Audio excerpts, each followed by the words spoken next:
The motion modelled by the graph below, the initial acceleration is 4 meters per second squared. The total distance travelled is 288. So we've got this velocity time graph here. We've got to find the value of v, which is here, the value of t, which is here, the average speed for the whole journey, and find the acceleration when t is equal to 15 seconds. So if we draw the graph, okay, the initial acceleration is 4 meters per second squared. A will be the final velocity minus the initial velocity divided by the time. So this is given by the gradient of this part of the graph here. So A will be equal to V minus 0 divided by 6 seconds. But we know that A is 4, so we can say that 4 is equal to V over 6, and therefore V is equal to 24 meters per second. And V is velocity at this particular point here. So this type of graph, there is an acceleration until we reach a constant velocity of 24 meters per second, and then the particle or whatever will slow down in the last part.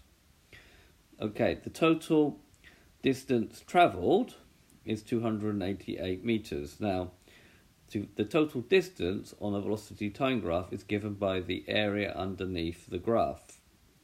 So, using the area of a trapezium, we know that this length is t, which we have to find. This length will be 14 minus 6, 14 minus 6, which is 8. And this distance here will be 24. So, using the area, so you add together the two parallel sides, so it's t plus 8. You divide by 2 and then multiply by the height, which is 24. And then that is equal to 288, the distance travelled in this motion. 24 divided by 2 is 12, so we've got 12 times t plus 8 is equal to 288. Expanding the brackets, we're going to get 12t plus 96, 8 times 12 is equal to 288. 12t is 192, subtracting 96 from each side, divided by 12, we get t is equal to 16 seconds. Right, so we now know this is 24 and this is 16. The average speed is the total distance divided by the total time. So the average speed will be 288, because that was the total distance given in the question, and the total time was 16 seconds. So 288 divided by 16 gives me 18 meters per second. The acceleration is when t is equal to 15 seconds. So when t is equal to 15, okay, we need to find the gradient of this part of the graph. So it's going to be v minus u over t. Now u this time is 24 and v this time is 0, because by the time it gets here the velocity is 0.